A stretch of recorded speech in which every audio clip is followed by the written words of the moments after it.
Religious scholars Pakistan میں جتنے بھی ہیں یا دنیا بھر میں، آپ کس کو پسند کرتی ہیں یا کس کو سنتی ہیں یا کس سے ہیلپ لیتی ہیں کسی کے لیکچر سن کے خود اپنا قرآن بہتر کرنے کے لیے، تفسیر پڑھانے کے لیے؟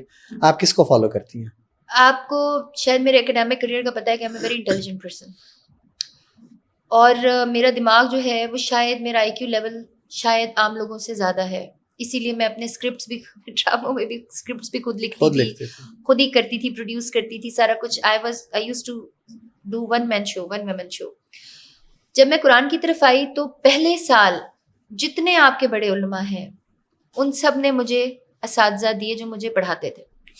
ایک سال تو میں نے ڈیڈیکیٹ کیا سب سے پڑھا، ایوری بڈی. میں نے مودودی کی تفسیر بھی پڑھی، پھر میں نے ڈاکٹر اسرار کی بھی پڑھی. اچھا میں آپ کو، مجھے اللہ معاف کرے اگر میں غلط کہہ رہی ہوں، مجھے 100% کوئی بھی نہیں ملا. مجھے ہر ایک نہ کسی چیز پہ اعتراض ہو جاتا تھا. فلانی کی تفسیر پر اعتراض، فلانی کی چیز پر اعتراض. میں بڑی تھک گئی. میں نے کہا یار پرفیکٹ تو کچھ بھی نہیں ہے. پھر ایک دن میں نے بسم اللہ کر کے نا قرآن پاک کی تفسیر خود لکھنی شروع کی. جب میں نے وہ خود لکھی نا تو مجھے میرے سارے اعتراضات ختم ہو گئے، کیونکہ میں کسی اور کے مائنڈ سے نہیں سوچ رہی ہوں. میں ابھی بھی جب قرآن پاک لوگوں کو پڑھاتی ہے، سناتی ہوں نا، تو میں ایک اپنا ورژن بیان کر کے کہتی ہوں خود سوچو کہ کیا میں نے جو سوچا ہے تم اس طرح سوچو، میں بھی تم میرے سے بہتر سوچ لو. قرآن پاک ہمارے پاس آ گیا، ہم نے اس کو اپنی لینگویج میں ٹرانسلیٹ کر لیا. جو انسان جیسا چاہے گا، مجھے ایک بڑے ایک علم والے تو بندے ہیں ہی وہ، لیکن وہ بڑے گمنام سے، انہوں نے مجھے ایک بات کی. انہوں نے کہا کہ چاند چمک رہا ہے نا یا سورج چمک رہا ہے، اب جس کو اس کی روشنی چاہیے نا وہ اس کی روشنی میں جا کے خود بیٹھے گا.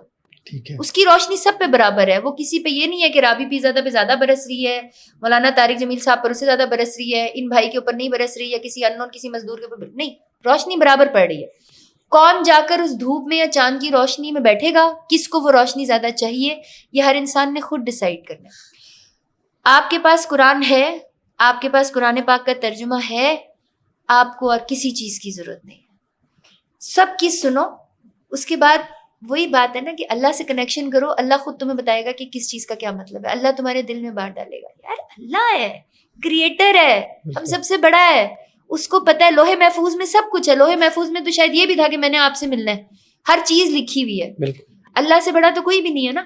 ہاں لیکن دعائیں جو ہے نا وہ قسمت کو بدل دیتی ہیں، جو صدقے دل سے مانگی جائے. زندگی بڑی آسان ہے، بڑی سمپل سی ہے، اور میں اپنی فقیری میں بادشاہ ہوں اور میں بہت خوش ہوں. بہت شکریہ آپ کے ٹائم کا. لاسٹ پہ ہماری آڈینس کے لیے کوئی میسج دینا چاہیں تو پلیز. کیا میسج دینے کی تو میری کوئی اوقات ہی نہیں ہے. بس میں یہی کہوں گی کہ اگر کوئی انسان آپ کا نقصان کر جائے، تو پیسوں کا نقصان کر جائے، ٹرسٹ کا نقصان کر جائے، آپ کا کوئی اور پرابلم کر جائے، تو اس سے بدلہ لینے کا یا اس کا نقصان کرنے کے بجائے آپ اپنا ریوارڈ اللہ کی طرف ٹرانسفر کر دو، اپنی آخرت کی طرف ٹرانسفر کر دو. ہوگا یہ کہ اس کی نیکیاں آپ کو مل جائیں گی. اکثر لوگ میرا نقصان کر جاتے ہیں، اور میں ہمیشہ سوچتی ہوں کہ قیامت کے دن نا میں ریئیکٹ نہیں کرتی. اس کی نیکیاں مجھے مل جائیں گی، اور اگر اس کے پاس نیکیاں ختم ہو جائیں گی، جو میرے گناہ اس کی طرف چلے جائیں گے، تو میں ون ون سچویشن میں ہوں.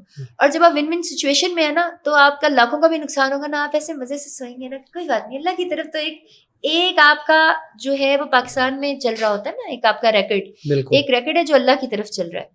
اور اس ریکڈ جو اللہ کی طرف چل رہا ہے، میں بس یہ دعا کرتی ہوں کہ میرے سننے والے، آپ، میں، اور جتنے سننے والے ہیں، جتنے لوگ یہاں پر ہیں، ہمارا اعمال نامہ اللہ ہمارے دائیں ہاتھ میں رکھے. آمین. ہمارے ماں باپ کا اعمال نامہ ان کے دائیں ہاتھ میں رکھے. ہماری اولاد کا اعمال نامہ ان کے دائیں ہاتھ میں رکھے. And that's it. جزاک اللہ. بہت شکریہ آپ کے ٹائم.